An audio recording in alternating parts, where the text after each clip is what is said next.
सब ये मानकर बैठे हो कि हिंदुस्तान की आजादी की स्वर्ण जयंती आ गई, 50 साल पूरा हो गया, और मैं आपको आज ये बताने आया हूं कि 50 साल बाद हम ज्यादा गुलाम हो गए।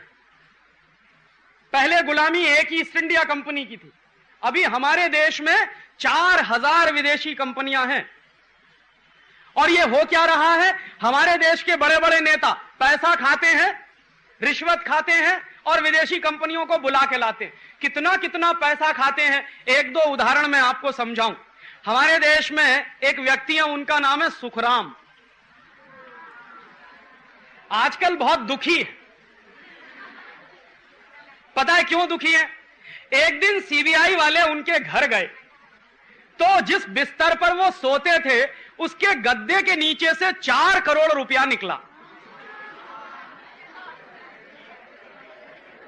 तो सीबीआई वालों ने उनसे पूछा कि ये 4 करोड़ रुपया बिस्तर के गद्दे के नीचे से निकला, इसका माने आपके बैंक बैलेंस में कितना होगा?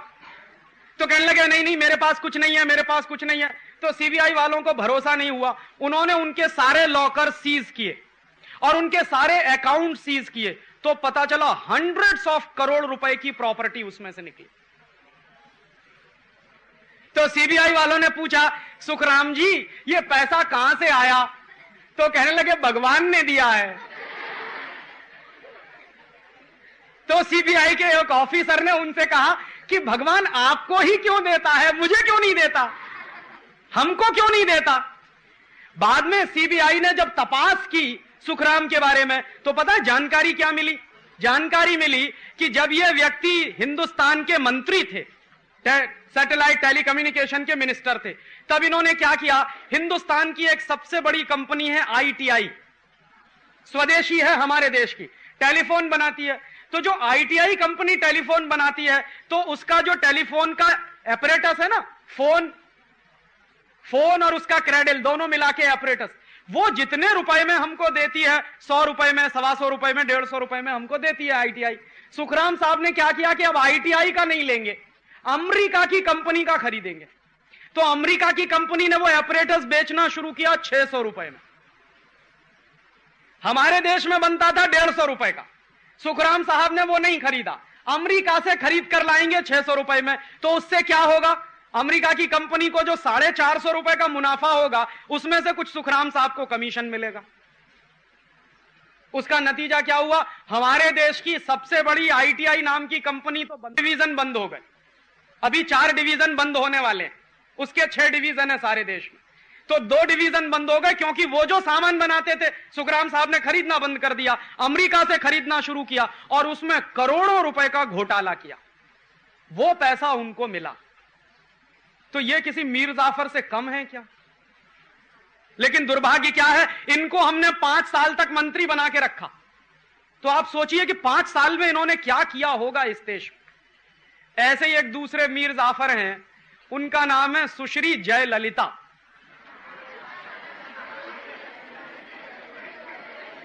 वो क्या थी, वो तमिलनाडु की मुख्यमंत्री थी। तो जब वो तमिलनाडु की मुख्यमंत्री थी ना, तो उसकी तनख्वाह मालूम है कितनी थी? पे उसकी ₹1.25 पर मंथ, ₹1.25 पर मंथ, ये उसकी सैलरी। और इतनी सैलरी पाने वाले बहन के घर में जब सीबीआई वाले पहुंचे तो क्या मिला पता? 40 किलोग्राम सोना, 800 किलोग्राम चांदी, 10,500 साड़ियां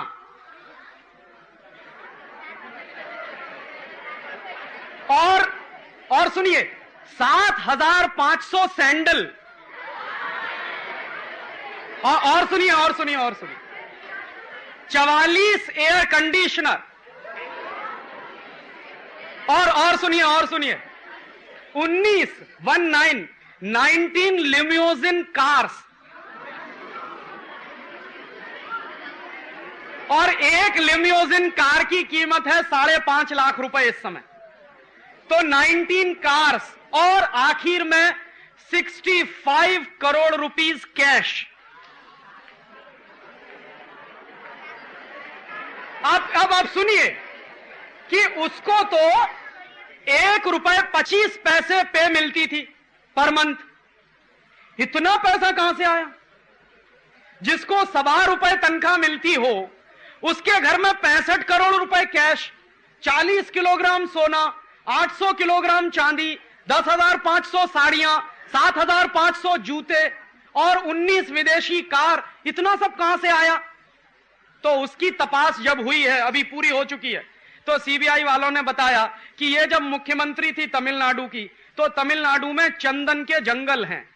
चंदन समझते हैं? सैंडलवुड।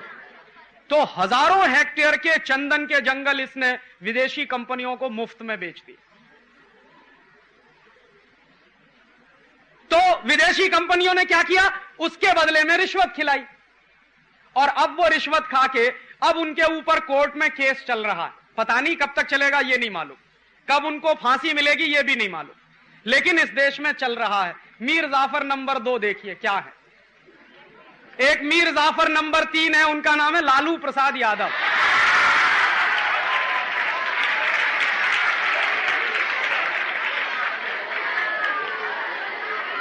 अब उन्होंने क्या किया है, सुनिए सुनिए सुनिए, वो इन दोनों के बाप हैं।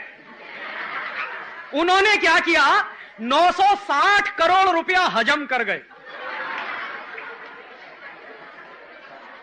माने इतने रुपए में बिहार के पशुओं को चारा मिलता, उनके लिए भोजन मिलता, गाय को, भैंस को, बकरी को, वो सारा का सारा चारे का पैसा वो खुद खा गए।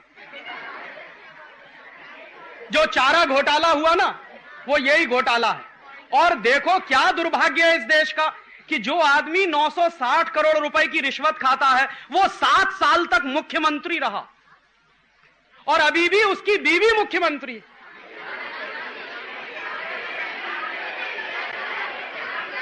तो आप जरा अपने आप से पूछिए, ये मैं कह रहा हूं इसलिए नहीं, आप अपने आप से पूछिए कि इतने बड़े बड़े मीर जाफर अगर इस देश में हैं, तो क्या होगा इस देश का? सोचिए जरा। बेचारा जो मीर जाफर था वो तो करोड़ 2 करोड़ रुपए में बिका, ये तो 960 करोड़ खाते हैं। और रोज आप अखबार पढ़िए तो कोई भी दिन ऐसा बाकी नहीं जाता जिस दिन हजारों करोड़ का घोटाला ना होता। तो आप जरा सोचिए कि क्या इसी के लिए हमने आजादी पाई थी? माने एक मीर जाफर के कारण 250 साल गुलाम हो गए। अब आजादी के 50 साल के बाद ऐसे ही मीर जाफरों को हिंदुस्तान में फिर से, और तब दोस्तों हम सबको यह सोचना पड़ेगा कि कुछ गड़बड़ हो रही है इस देश में। क्या गड़बड़ हो रही है? ये सारे के सारे बड़े नेता विदेशी कंपनियों को बुला बुला के, उनसे रिश्वत खा खा के हिंदुस्तान को बेच रहे हैं। और क्या हो गया है, ये एक बाजू में है, दूसरे बाजू में एक और दूसरी बड़ी दुर्घटना इस देश में चल रही है कि जिन विदेशी कंपनियों को ये नेता बुलाकर लाते हैं, उनका सामान कौन खरीदता? हम सब लोग खरीदते। माने हम भी छोटे छोटे मीर जाफर हैं। तो क्या होता है कि विदेशी कंपनी का सामान हम खरीद कर लाते हैं, दुकानदार को पैसा देते हैं, दुकानदार क्या करता है, उस पैसे को विदेशी कंपनी को पहुंचाता है। विदेशी कंपनी चूंकि दूसरे देश से आई है तो वो आपके देश का पैसा अपने देश में ले जाती है। सवेरे से लेकर शाम तक जितने सामान इस्तेमाल करते हैं, उनमें से अधिकांश सामान विदेशी कंपनी के।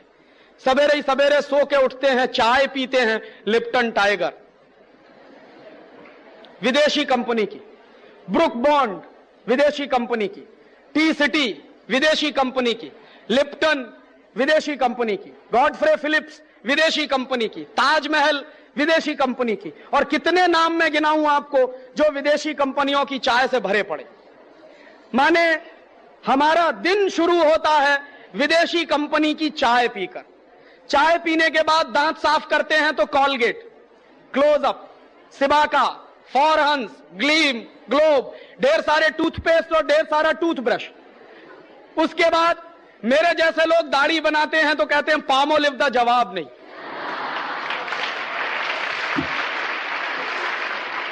क्या कहते हैं साहब? कपिल देव कहता है। कपिल देव देश बेचने में लगा हुआ है, हम भी लगे हुए हैं उसके साथ साथ। तो घर घर में विदेशी कंपनी की शेविंग क्रीम, उनके साथ साथ ब्लेड, विल्किंसन सॉर्ट का, विल्टेक का, 7 o'clock का, after shave lotion, Old Spice का, और पता नहीं क्या क्या सब। उसके बाद नहाने जाते हैं तो साबुन, Lux, Liril, Rexona, Pears, Camay, Palmolive, Pond's, Johnson and Johnson. क्यों खरीदते हैं ये? माधुरी दीक्षित कहती है।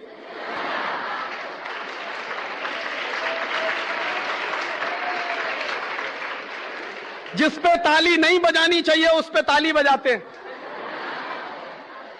मानसिक गुलामी इतनी ज्यादा। तो घर घर में ये विदेशी कंपनी का साबुन आता है नहाने का।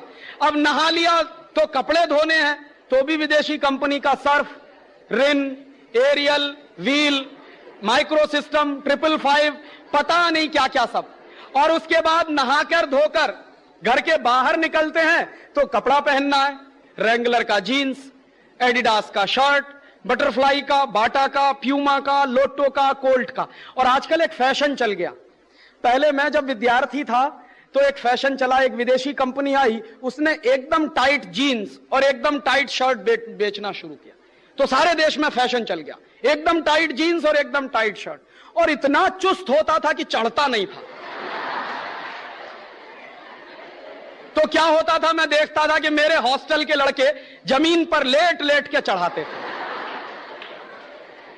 अब क्या हो गया है, अब एक विदेशी कंपनी आई, उसने एक दूसरा फैशन चला दिया, एकदम ढीला पैंट और एकदम ढीली शर्ट, और इतना ढीला कि एक में दो दो आ जाए। अब आप किसी से पूछो कि भाई क्या पहने हुए हो, कहेंगे बैगी है। बैगी का माने क्या है हमको नहीं मालूम, बस पहने हुए। अंग्रेजी में एक शब्द होता है, उसको कहते हैं बैगर। बैगर का माने होता है भिखारी। और अमेरिकन इंग्लिश में बैगर शब्द का एक कॉनोटेशन इस्तेमाल होता है, बैगी। बैगी का माने the man who appears to be a beggar, एक आदमी जो दिखने में भिखारी जैसा लगता हो।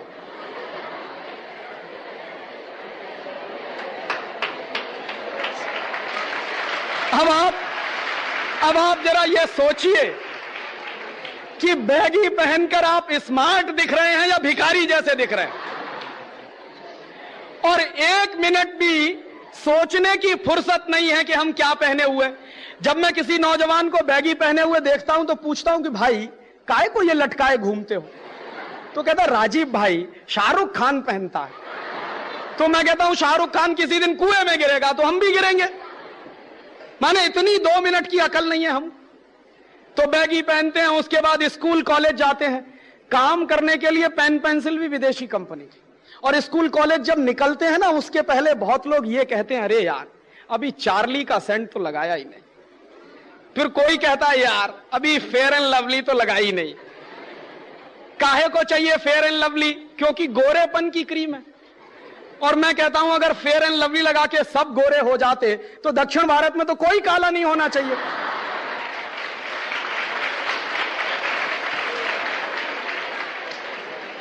अब इतना सारा सज धज के स्कूल कॉलेज पहुंचते हैं तो काम करने के लिए पेन पेंसिल भी विदेशी कंपनी के, रेनॉल्ड, रोटोमैक। क्यों खरीदते हैं? लिखते लिखते आप जरा मुझे बताइए कि अगर लिखते ही लिखते सब हो जाए तो क्या होने वाला है स्कूल कॉलेजों का। और स्कूल कॉलेज से पढ़ाई पूरी करके घर वापस जाते हैं, चाय नाश्ता करते हैं, वो भी विदेशी कंपनी का, बिस्कुट विदेशी कंपनी का, ब्रिटानिया, नेस्ले, कैडबरीज, मारी का। कॉफी पिएंगे वो भी विदेशी कंपनी की। कुछ लोग चाय कॉफी नहीं पीते, ताकत की चीज पीते हैं, Boost, Horlicks, Protinex, Bournvita, Complan, Maltova. क्यों पीते हैं पता है? टेलीविजन पे एक विज्ञापन आता है, I am a Complan boy, I am a Complan girl. जानते हैं इसका मतलब क्या है? मैं कॉम्प्लॉन का बेटा हूं, मैं कॉम्प्लॉन की बेटी हूं। और कॉम्प्लॉन क्या है? टिन का डिब्बा।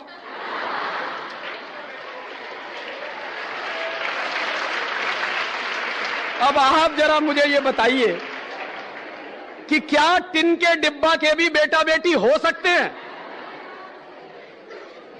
माने 100% इडियोसिटी। और उस इडियोसिटी का पेमेंट कौन कर रहा है? हम कर रहे हैं। और उसी इडियोसिटी पर विदेशी कंपनियों का माल बिक रहा है। शाम को कभी बाजार में जाएंगे, प्यास लगेगी, Pepsi Cola, Coca Cola, Thums Up, Limca, Citra, इतना सारा पानी। फिर रात में घर वापस लौटेंगे, किसी बच्चे को भूख लगेगी तो कहेगा मम्मी मम्मी भूख लगी, तो मम्मी कहेगी बस 2 मिनट। वो मम्मी 2 मिनट में सड़े मैदे की मैगी बना के देगी, और उसको मैगी को खा के पेट नहीं भरता तो अंकल्स का चिप्स, रफल्स का चिप्स, हॉस्टेस का, टॉप रेमन का, बिनीज का, इतना सारा माल सवेरे से लेकर शाम तक विदेशी कंपनियों का। आपके रसोई घर में विदेशी कंपनी घुस गई पूर्णा, माने अब नमक भी विदेशी कंपनी का खा रहे हैं। क्यों पता है? ताकि कभी नमक हरामी ना करें उनसे। नमक उनका खा रहे हैं, आटा उनका खा रहे हैं पूर्णा। माने इतना गिर गया है यह देश कि अब अपना नमक भी नहीं बना सकते, आटा भी नहीं बना सकते। और इतना सामान जो विदेशी कंपनियों का हम खरीद रहे हैं, आपको मालूम नहीं दोस्तों क्या हो रहा है। आप जब सवेरे ही सवेरे चाय कॉफी पी लेते हैं ना, हिंदुस्तान का कबाड़ा हो जाता है। हम जब सब लोग चाय कॉफी पीते हैं तो हिंदुस्तान की खून पसीने की कमाई का 5,600 करोड़ रुपए विदेश चला जाता है।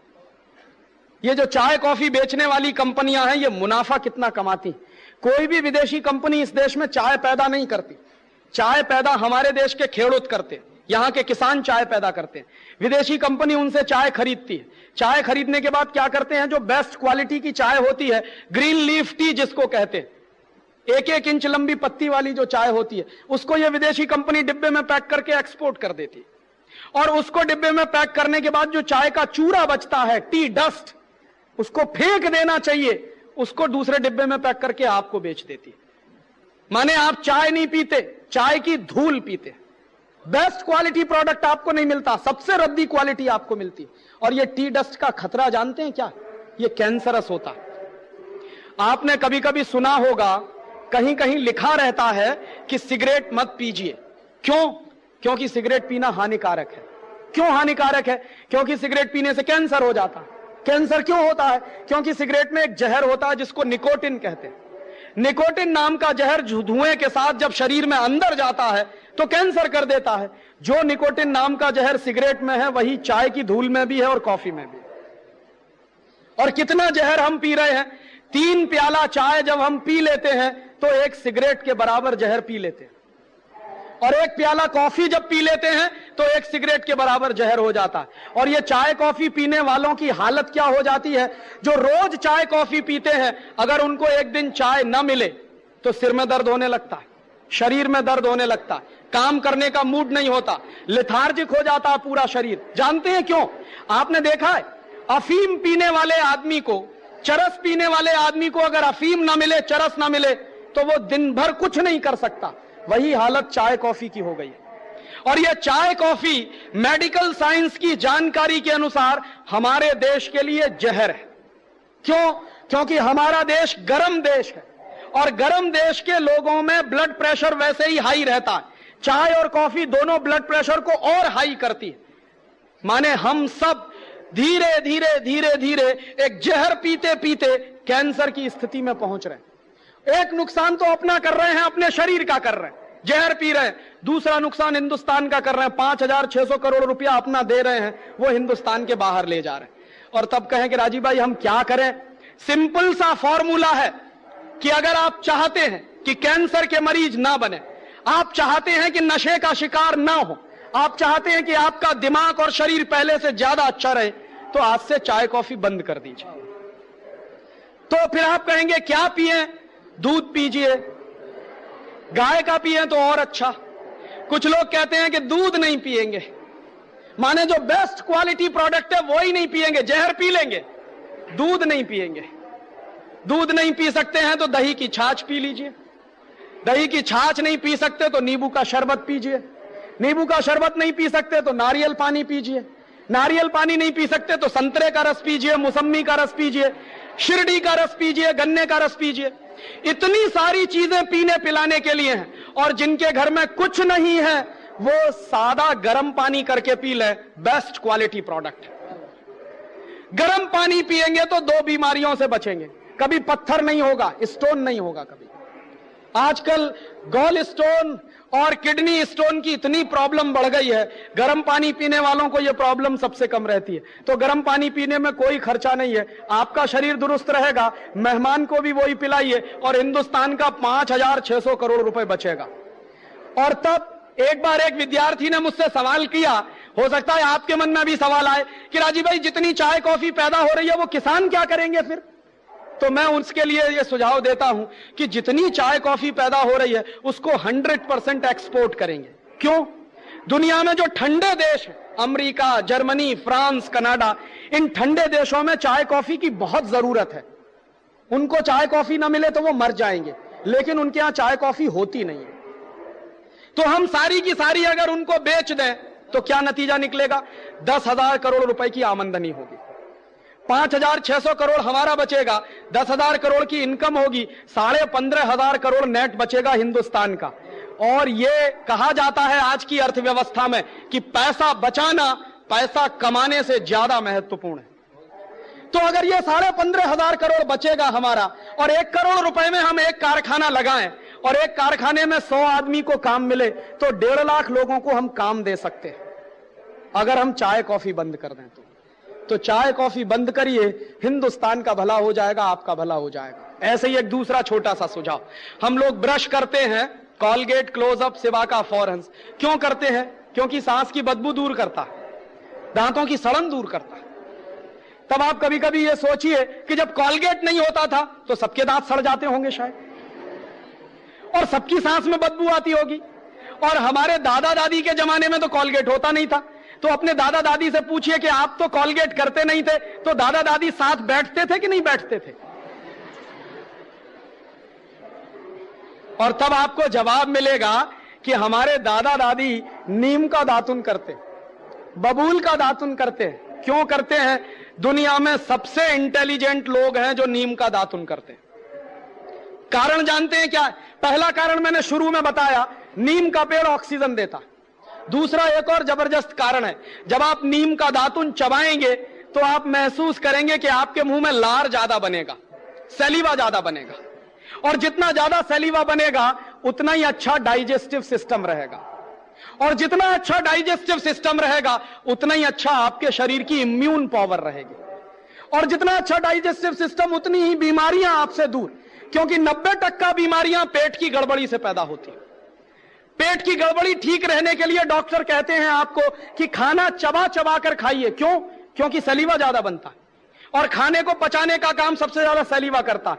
लेकिन अद्भुत है नीम का दातुन, जितनी देर चबाएंगे उतनी देर सलीवा मुंह में बनेगा, अपने आप बनेगा। यह अजीब कुदरत है। तो जितना ज्यादा सलीवा बनेगा उतना अच्छा आपके लिए, अच्छा है दांतों के लिए। और एक दूसरी जानकारी, अमेरिका में और जर्मनी में कैंसर की सबसे अच्छी दवा लिमड़ा के पेड़ से बनती है। दोनों देशों में नीम होता नहीं है, अमेरिका में भी नीम नहीं होता, जर्मनी में भी नहीं होता। तो अमेरिका की एक कंपनी ने नीम पर पेटेंट करवा लिया। पेटेंट क्यों करवा लिया? क्योंकि भविष्य में हिंदुस्तान का लिमड़ा अमेरिका ले जाने की जरूरत पड़े तो कोई तो कानून चाहिए, तो उन्होंने पहले से ही पेटेंट करवा के बैठे हुए।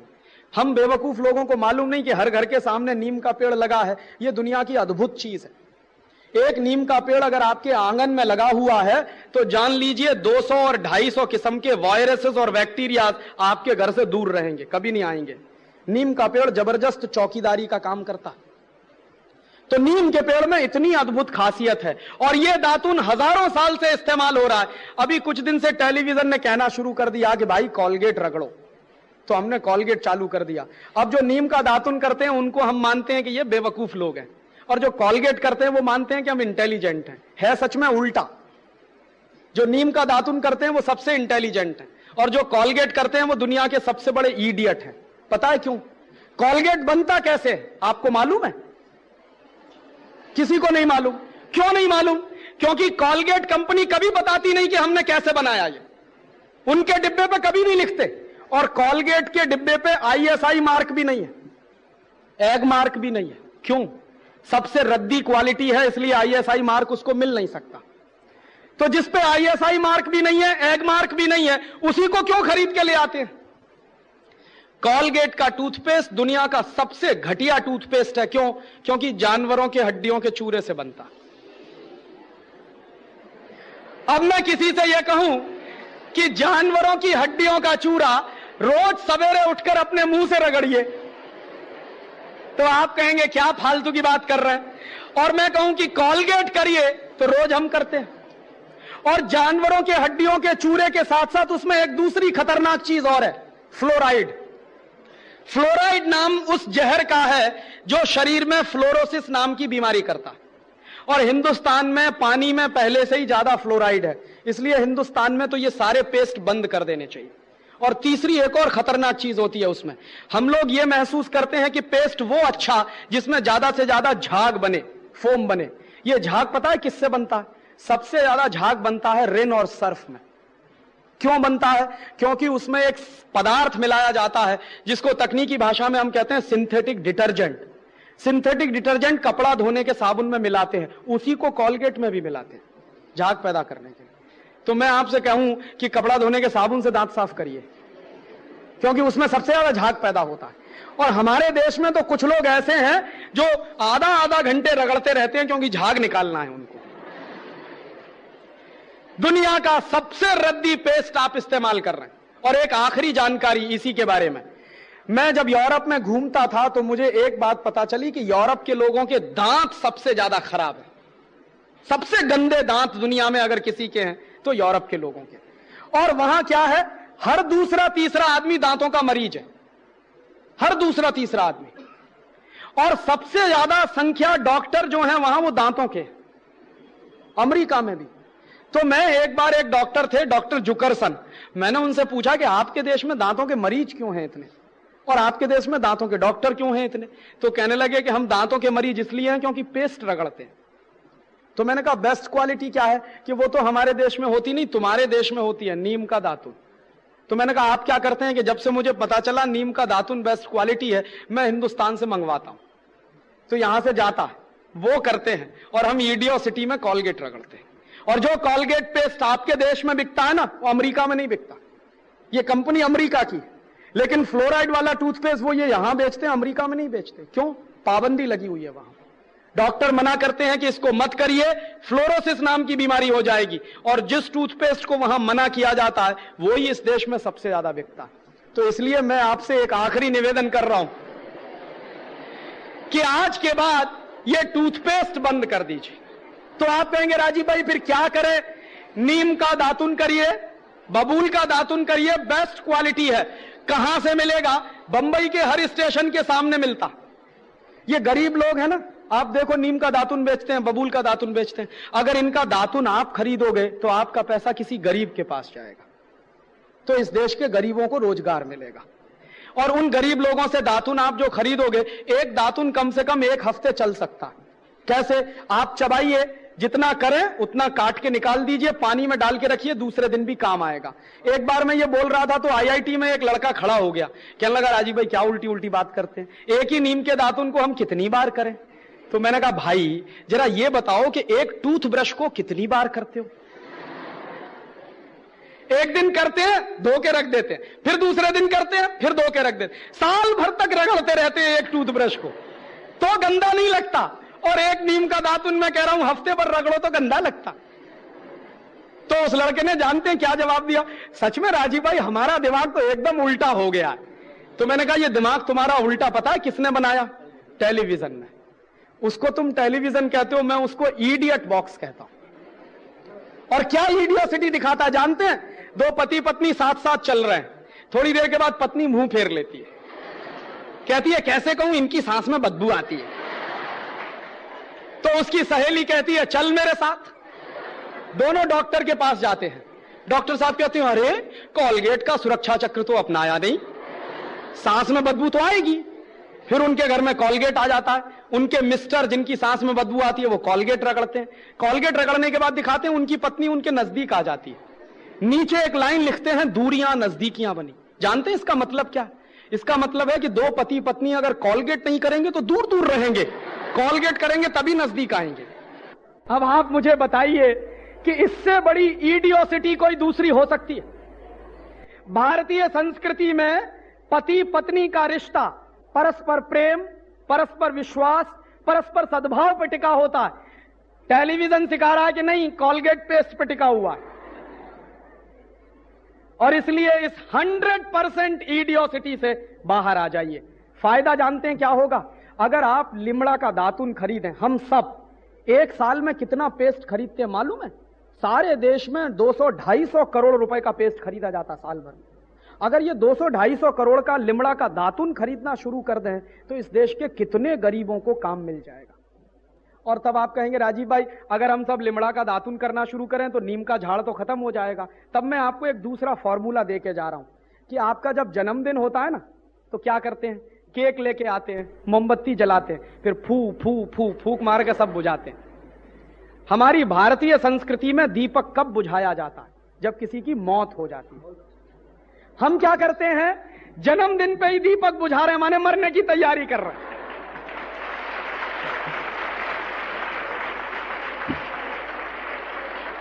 तो आप अगर मुझसे पूछें कि राजीव भाई जन्मदिन कैसे मनाएं, तो उसका बेस्ट फॉर्मूला मैं आपको देके जा रहा हूं। जब भी आपका जन्मदिन आए तो संकल्प करिए कि हम हमारे जन्मदिन पर एक नीम का झाड़ लगाएंगे, पेड़ लगाएंगे। और मान लीजिए आपके 50 जन्मदिन आए तो 50 झाड़ लगेंगे। और एक नीम का झाड़ जब बन जाता है तो साल भर में 15 लाख रुपए की ऑक्सीजन देता है एक नीम का झाड़। तो हमने अगर 50 नीम के पेड़ लगाए अपने हर जन्मदिन पर तो 50 × 15 लाख माने कितना? कोई एक बोले, नहीं सुनाई दिया। कोई एक सिंगल 7.5 करोड़। 7.5 करोड़ रुपए की ऑक्सीजन किसने दी? हमने जो नीम का झाड़ लगाया। अब मैं अगर आपसे ऐसे कहूं कि 7.5 करोड़ रुपया देश को दान करिए, आप कहेंगे है ही नहीं हमारे पास। और अगर मैं ये ऐसे कहूं कि 7.5 करोड़ रुपए की ऑक्सीजन दान करिए, वो हम सब कर सकते हैं। एक एक नीम का झाड़ लगाएं तो आपके देश में दातून की भरमार हो जाएगी। और दातून की भरमार के साथ साथ ऑक्सीजन इतनी इफरात में हो जाएगी कि पर्यावरण का प्रदूषण एक झटके से खत्म हो जाएगा। तो ये बेस्ट फॉर्मूला है, दातून करें, दातून के लिए एक नीम का झाड़ लगाएं और अपने हर जन्मदिन पर लगाएं। हिंदुस्तान की ये जो पर्यावरण की समस्या है इसका भी समाधान हो जाएगा। और ये जो 200-250 करोड़ रुपए बर्बाद हो जाते हैं टूथपेस्ट खरीदने में, वो बच जाएंगे। और ऐसे ही एक आखिरी सुझाव और, एक परदेशी कंपनी आई है, वो पानी बेचती है, Pepsi Cola, Coca Cola, Thums Up, Limca, Citra. और ये जितना पानी है ना, सबकी बोतल पर आपको मालूम है कि क्या क्या मिलाते हैं? कभी नहीं बताते। क्यों नहीं बताते? क्योंकि उसमें जहर मिलाते हैं। जहर पता है क्या है? Carbon dioxide. मेडिकल साइंस कहता है कि कार्बन डाइऑक्साइड को एक्सेल करना चाहिए और ऑक्सीजन इनहेल करना चाहिए। हम क्या करते हैं? लहर पेप्सी पी के कार्बन डाइऑक्साइड अंदर ले जाते हैं। माने दोस्तों, जो लहर पेप्सी है वो सच में जहर पेप्सी है।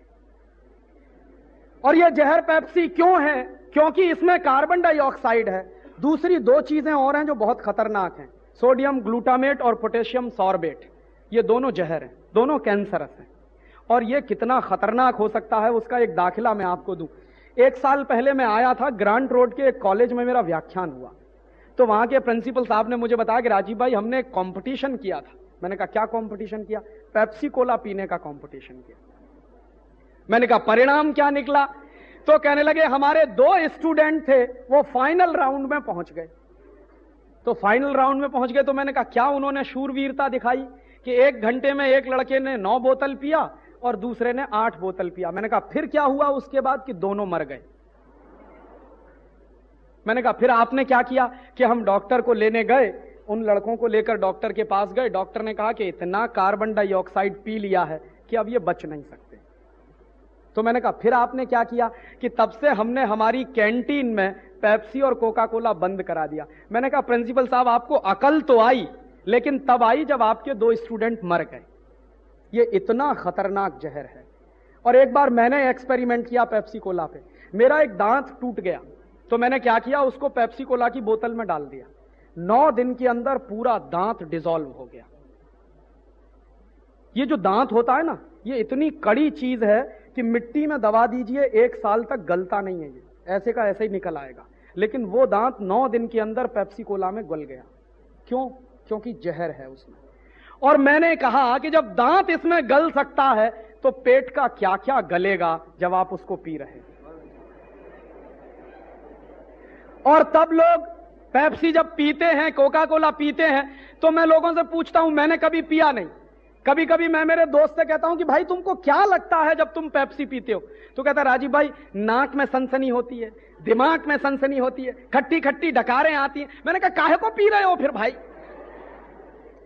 इतनी प्रॉब्लम हो रही है फिर भी बोतल पे बोतल चढ़ाए चले जा रहे हैं। क्यों पी रहे हैं मालूम है? सचिन तेंदुलकर कहता है,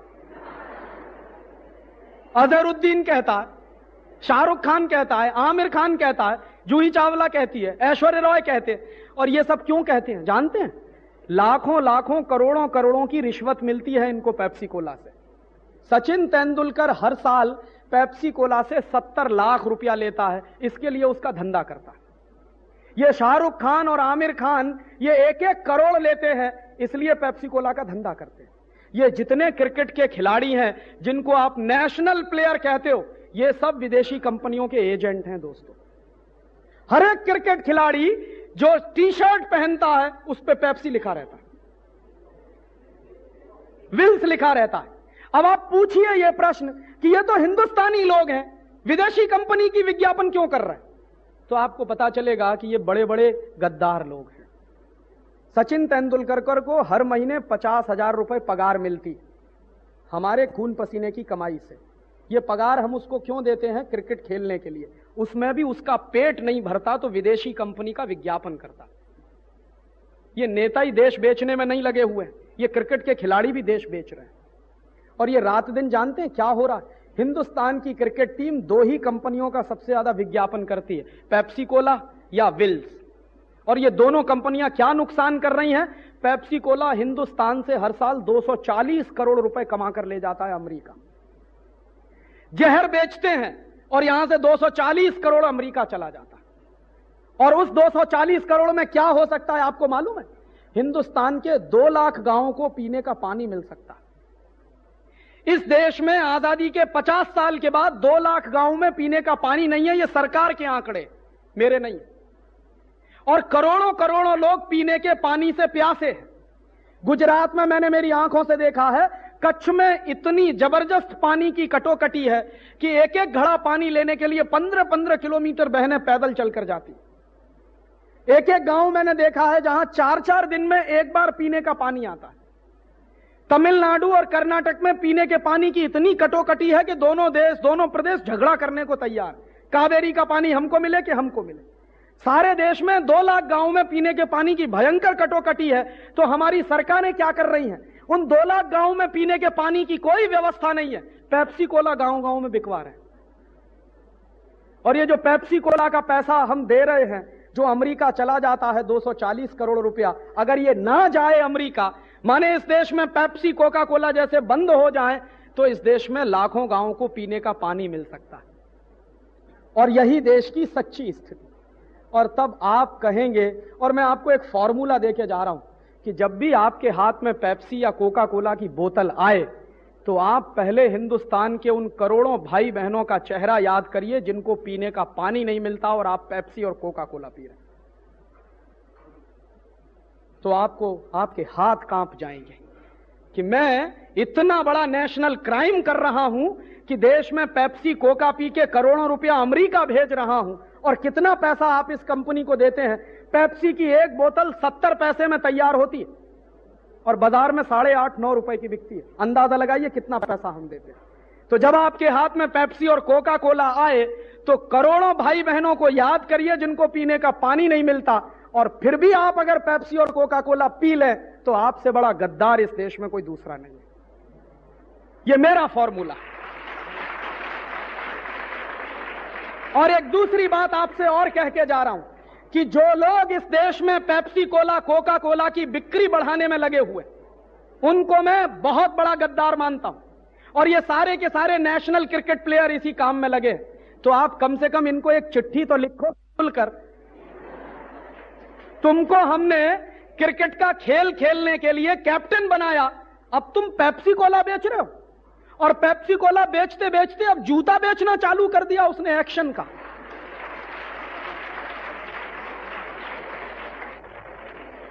कितने शर्म की बात है कि आपके देश का नेशनल क्रिकेट कैप्टन जूता बेच रहा,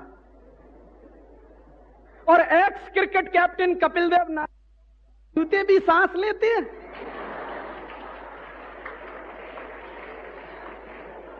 और इनको मालूम नहीं है कि जब जूते सांस लेते हैं तो भारत माता की सांस निकल जाती है। ये जूते बेचने वाली जो विदेशी कंपनियां आई हैं, हिंदुस्तान से सैकड़ों करोड़ रुपए कमा कर ले जाती हैं। उसका नतीजा जानते हैं क्या होता है? हिंदुस्तान के लाखों लाखों मोची बर्बाद हो गए जिनका जूता नहीं बिकता बाजार में। लाखों लाखों मोची बर्बाद हो गए। मेरे अपने इलाहाबाद शहर की बात मैं कर रहा हूं, मैंने सर्वे कराया। जब से बाटा कंपनी का जूता बिकना शुरू हुआ मेरे शहर में, 14,000 मोची बेकार हो गए मेरे अपने शहर में। पहले वो जूता बनाते थे और बेचते थे, गांव गांव में एक मोची होता था, उसका जूता बनता था और बिकता था। अब उस मोची का जूता कोई नहीं खरीदता, सब बाटा का खरीद के लाते। लाखों मोचियों को बर्बाद कर दिया इन कंपनियों ने जूते बेच बेच कर, और उसका धंधा बढ़वाते हैं ये कपिल देव और तेंदुलकर जैसे ना। और जानते हैं क्या होता है कि हमारे कमरे में फोटो भी इन्हीं गद्दारों का लगा रहता है, तेंदुलकर का या कपिल देव का।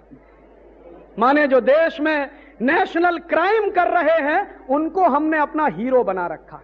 और एक दूसरी बात और बताऊं तो आपको ख्याल आएगा कि ये लोग कितना बड़ा देश के साथ धोखा कर रहे हैं। एक कंपनी है, उसका नाम है आईटीसी, ये अमेरिका की कंपनी, ये सिगरेट बनाती। सिगरेट का विज्ञापन हिंदुस्तान में टेलीविजन पे नहीं आ सकता, इसका कानून है। तो ये कंपनी क्या करती है कि सीधे तो अपना विज्ञापन दे नहीं सकते, तो ये क्या करते हैं, क्रिकेट की सीरीज स्पॉन्सर करते, विल्स कप करवाते या पेप्सी कप करवाते। तो उसमें क्या होता है, बार बार टेलीविजन पे उनका जाहिरात आता है। कैसे आता है? आपने देखा है, जिस क्रिकेट के मैदान में मैच होता है उसके विकेट पे विल्स लिखा रहता है। काहे को भाई? अंतरराष्ट्रीय क्रिकेट का तो कानून यह है कि विकेट एकदम प्लेन होना चाहिए। प्लीज, अंतरराष्ट्रीय कानून यह है कि विकेट एकदम प्लेन होना चाहिए, लेकिन उस पर विल्स का स्टिकर लगा रहता है। क्यों?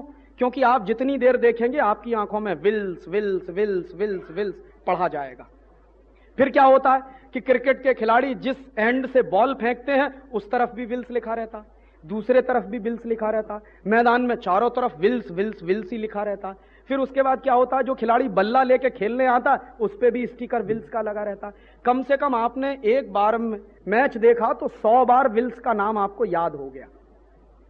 ये धंधा वो कर नहीं सकते थे जब एडवर्टाइजमेंट देते, तो उन्होंने क्रिकेट की सीरीज स्पॉन्सर कर दी। उसका नतीजा क्या हुआ, सारे देश में विल्स की सिगरेट की बिक्री बढ़ गई। कितनी सिगरेट बनाती है ये कंपनी? एक साल में 90 अरब सिगरेट बनती है। और 90 अरब सिगरेट बनती है तो कबाड़ा क्या होता है देश का? इस कंपनी की जब 500 सिगरेट बनती है तो एक पेड़ उसमें कट जाता है, और एक पेड़ कटने का माने 15 लाख रुपए की ऑक्सीजन का नुकसान। और यह कंपनी जब 90 अरब सिगरेट बनाती है तो इस कंपनी के सिगरेट बनाने के कारखानों के लिए 1400 करोड़ पेड़ हर साल कटते। अब वो जो 1400 करोड़ पेड़ कट जाते हैं, हर एक पेड़ 10-15 लाख रुपए की ऑक्सीजन देता है, अरबों रुपए की ऑक्सीजन खत्म हो जाती है। और उसके बाद एक तमाशा और होता है कि जब 90 अरब सिगरेट जलती है तो उसमें से कार्बन डाइऑक्साइड निकलती है, कार्बन मोनोऑक्साइड निकलती है, सल्फर डाइऑक्साइड निकलती है। और कितनी निकलती है? 90 अरब सिगरेट को अगर जलाया जाए तो 46,000 मीट्रिक टन जहरीली गैसें उसमें से पैदा होती है। तो एक बाजू में ऑक्सीजन की बर्बादी, दूसरे बाजू में 46,000 मीट्रिक टन जहर पैदा हो रहा, और उस जहर को पी रहे हैं हम सब। जो सिगरेट पी रहा है वो भी मर रहा है, जो बाजू में बैठा है वो भी मर रहा है। इतना बड़ा तमाशा चल रहा है। और अमेरिका में यही जानकारी जब हो गई वहां की सरकार को, तो सिगरेट बनाने वाली कंपनियों पे अब पाबंदी हो गई। वहां टैक्स इतना बढ़ा दिया कि कोई सिगरेट बेचना मुश्किल हो गया। उन्हीं सिगरेट कंपनियों का जाहिरात क्लियर कर रहा है। इनको आप इंडियन कहते हो? ये नेशनल लोग हैं। ये तो जिस थाली में खाते हैं उसी में छेद कर रहे हैं। और दुर्भाग्य से इन्हीं का मैच देखने के लिए हम टिकट खरीद के जाते हैं। क्रिकेट के खेल ने इस देश का कितना नुकसान किया है शायद आपको अंदाजा नहीं है। एक दिन का जब वनडे मैच होता है सारे देश में काम ठप हो जाता है।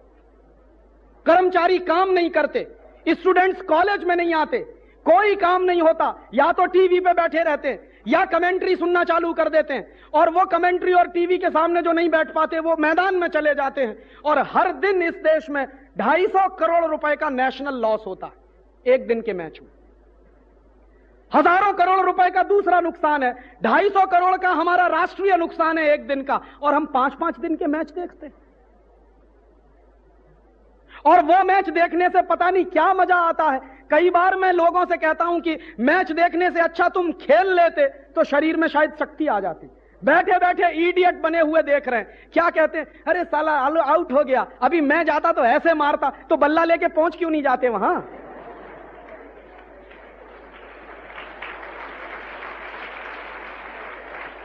और तब इसके साथ जुड़ी हुई एक आखिरी बात कि ये क्रिकेट का खेल इस देश में कौन लेकर आया? अंग्रेज लेकर आए। और अंग्रेजों ने इस देश में क्रिकेट का खेल प्रचारित क्यों किया? इस देश की बर्बादी के लिए। दुनिया के जो इंटेलिजेंट देश हैं कोई क्रिकेट नहीं खेलता। अमेरिका में क्रिकेट नहीं होता, जर्मनी में क्रिकेट नहीं होता, फ्रांस में क्रिकेट नहीं होता, जापान में क्रिकेट नहीं होता, चीन में क्रिकेट नहीं होता, साउथ कोरिया में क्रिकेट नहीं होता, मलेशिया इंडोनेशिया में क्रिकेट नहीं होता, और जितने देशों में क्रिकेट नहीं होता वो सब इस समय बहुत ऊंचे देश हैं अर्थव्यवस्था के हिसाब से। और जिन जिन देशों में क्रिकेट का खेल खेला जाता है सबका कबाड़ा हो रहा है।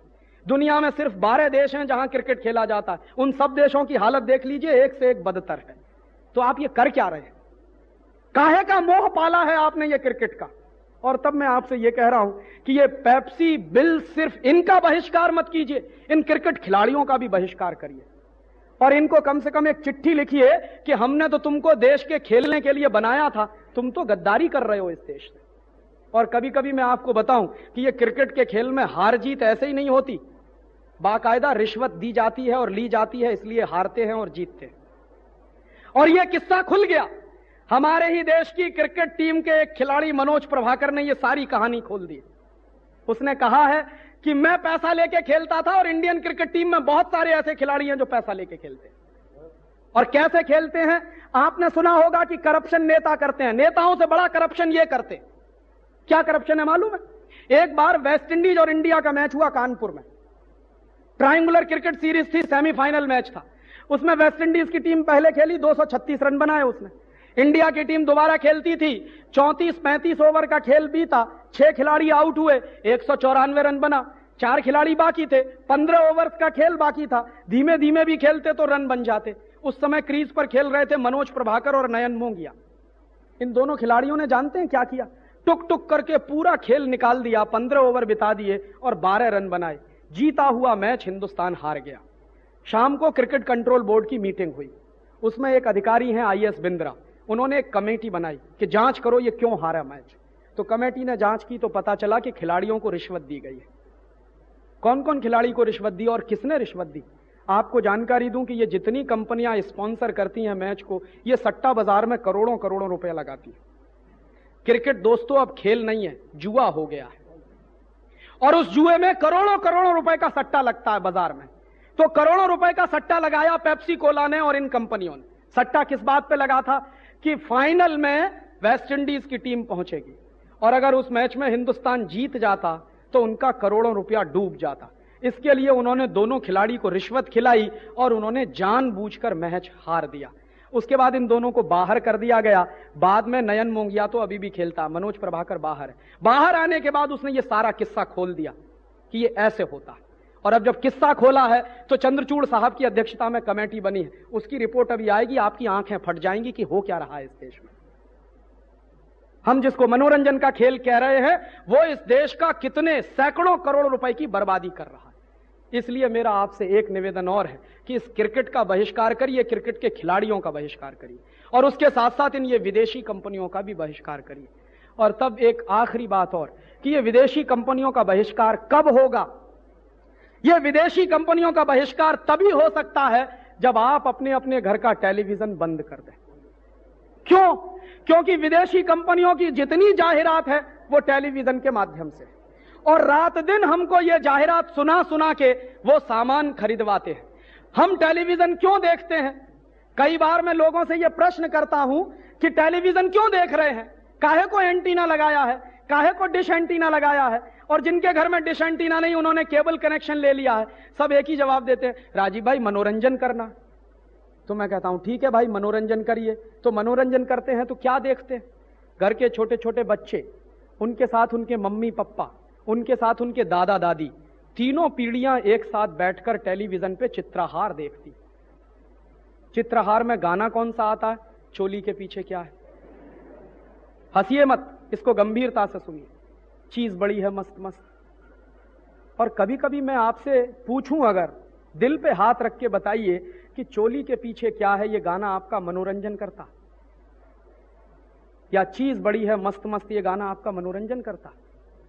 और अगर ये गाना आपका मनोरंजन करता है तो कितने लोगों में इतनी हिम्मत है जो अपनी मां से पूछ सकें, बोल तेरी चोली के पीछे क्या है?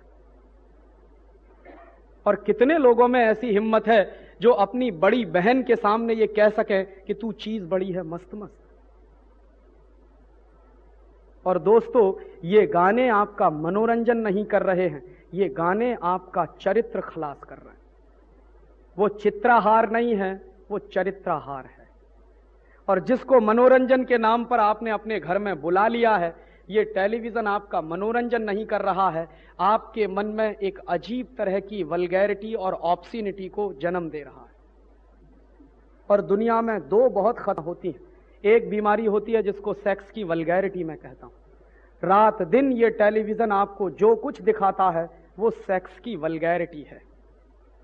और ये सेक्स की वल्गैरिटी देखते देखते देखते देखते एक दिन हिंदुस्तान के नौजवान नवयुवतियां भी वही करने लगते हैं जो उस पर दिखाते हैं।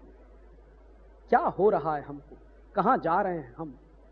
इस भारतीय समाज में, भारतीय संस्कृति में बचपन से हमको सिखाया जाता है, if character is lost everything is lost, if wealth is lost nothing is lost, if health is lost something is lost, but if character is lost everything is lost. तो ये जो कुछ आप टेलीविजन पर देख रहे हैं वो आपके चरित्र को बर्बाद करने की एक साजिश है। और ये साजिश किसने बनाई है? ये विदेशी कंपनियां जानती हैं कि हिंदुस्तानी माटी में नौजवानों में इतनी खुमारी है कि कोई विवेकानंद हो जाता है, कोई दयानंद हो जाता है, कोई तिलक पैदा हो जाता है, कोई भगत सिंह हो जाता है। तो अगर तिलक पैदा हो गया, भगत सिंह हो गया, विवेकानंद आ गया, दयानंद आ गया, तो इन विदेशी कंपनियों को मार मार के भगा देगा। तो उनको डर लगता है। तो इसके लिए वो टेलीविजन लेकर आए हैं अपने साथ में कि हिंदुस्तान के नौजवानों को एक मीठी नींद की गोली दे के सुला दो, इनमें से कोई विवेकानंद ना बनने पाए। और आपके सामने आदर्श क्या रखा जाता है?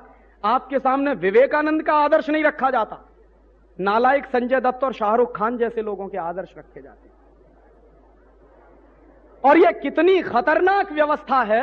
कई बार मैं लोगों से पूछता हूं, छोटे छोटे बच्चे 3-3 साल की उम्र से, 4-4 साल की उम्र से, 5-5 साल की उम्र से यही सब देख रहे हैं।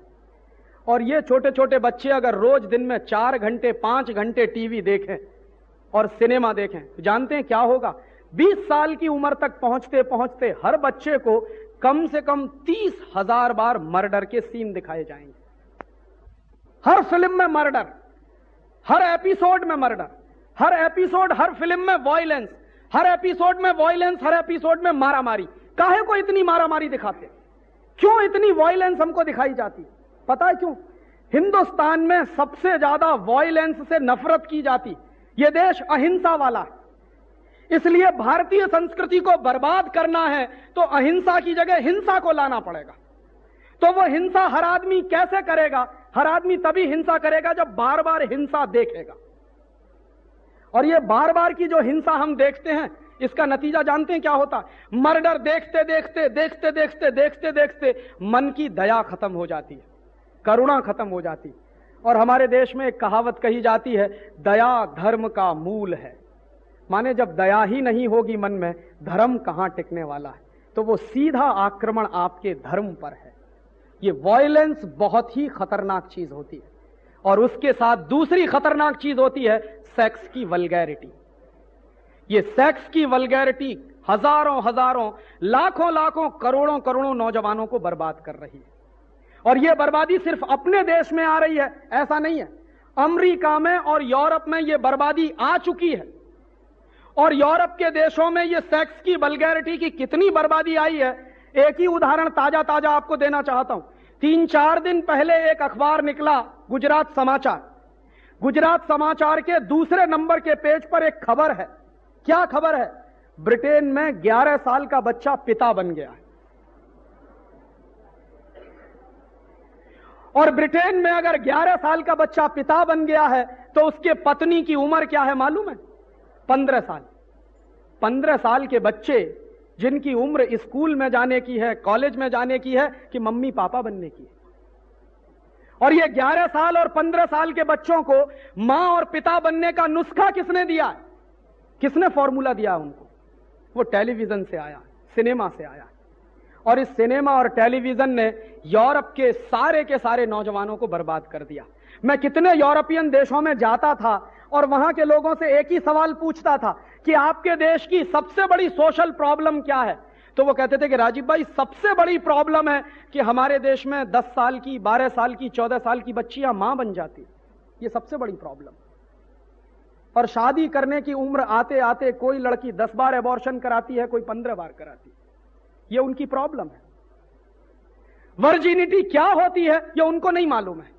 क्यों नहीं मालूम है? भारतीय संस्कृति क्या होती है ये भी नहीं मालूम है। संयम क्या होता है, अपने ऊपर संयम रखने की व्यवस्था है। विद्यार्थी जीवन तो संयम वाला जीवन होता है, ये हर धर्म कहता है इस देश में। इसलिए विद्यार्थियों को गुरुकुल में जाना पड़ता था ताकि 25 साल तक संयम के साथ आप शिक्षा ग्रहण करिए। वो संस्कृति उनको नहीं आती। और उसके बाद आज उनके यहां प्रॉब्लम इतनी जबरदस्त हो गई है कि बिना शादी के पैदा होने वाले बच्चों को रखें कहां? तो बिना शादी के पैदा होने वाले बच्चों को रखने के लिए ही उनके देशों में कॉन्वेंट स्कूल खोले गए। कॉन्वेंट स्कूलों में यूरोप में कौन बच्चे पढ़ते हैं जिनके मम्मी पापा का पता नहीं है? क्यों नहीं पता है? हिम्मत नहीं है ये बताने की कि ये मेरा बेटा है या मेरी बेटी है। क्यों नहीं हिम्मत है? शादी के पहले हुए हैं। क्यों हो गए हैं शादी के पहले? टेलीविजन पे जो कुछ देखते थे, सिनेमा में जो कुछ देखते थे, वही किया फिर अपने जीवन में। और अब वही वल्गैरिटी अमेरिका में कितनी जबरदस्त आई है। अमेरिका में एक कमीशन बिठाया हुआ है, उस कमीशन में 2 चेयरमैन हैं। दोनों सौभाग्य से एक बार मेरे दोस्त बने थे। 4 साल पहले की बात है। मैं एक बार एक इंटरनेशनल कॉन्फ्रेंस में गया था, बॉन में, फिर फ्रैंकफर्ट में। वहां मेरी उनसे मुलाकात हुई। अभी वो दोनों व्यक्ति अमेरिका की सरकार के एक कमीशन के चेयरमैन हैं। वो कमीशन कर क्या रहा? कमीशन को जिम्मेदारी दी गई है कि पिछले 35 साल में टेलीविजन से अमेरिका में क्या नुकसान हुए हैं इसका अध्ययन करो। तो कमीशन की पहली रिपोर्ट आई है। वो रिपोर्ट क्या कह रही है? 90 million American youths are spoiled due to television and cinema. 9 crore अमेरिकी नौजवान बर्बाद हो गए हैं टेलीविजन और सिनेमा देखकर। 9 करोड़। अमेरिका की कुल आबादी कितनी है? 27 करोड़। 27 करोड़ आबादी में से 9 करोड़ बिल्कुल बर्बाद हो चुके हैं। और उन 9 करोड़ बच्चों की बर्बादी कितनी है? हर पहला और दूसरा बच्चा सीजोफ्रेनिक हो गया, पागल हो गया। और वो पागलपन सेक्स का पागलपन है। अमेरिका में किस कदर पागलपन है आप उसका अंदाजा नहीं लगा सकते। यहां से दिखने में लगता है कि अमेरिका बहुत ऊंचा देश है, बहुत तरक्की वाला देश है। आपको मालूम नहीं है अमेरिका दुनिया में वो देश है जहां 1 मिनट में सबसे ज्यादा बलात्कार होते हैं बहनों के ऊपर। 1 मिनट में सबसे ज्यादा रेप केसेस अमेरिका में होते हैं। 1 मिनट में सबसे ज्यादा मोलेस्टेशन के केसेस अमेरिका में होते हैं। और अमेरिका में कुछ शहर तो ऐसे हैं जहां शाम को 6 बजे अगर कोई लड़की निकल जाए तो लौटने वाली नहीं है। कितने लोग उसके साथ गैंग रेप करेंगे उनको खुद नहीं पता रहता। ये इतनी हैवानियत और इतना राक्षसीपन कहां से आ रहा है? वो टेलीविजन सिखा रहा है, वो सिनेमा सिखा रहा है। और वो टेलीविजन और सिनेमा अब हमारे देश में आ रहा है। जो बर्बाद कर चुके हैं अपने नौजवानों को, वो अब हमको बर्बाद करने आ रहे हैं।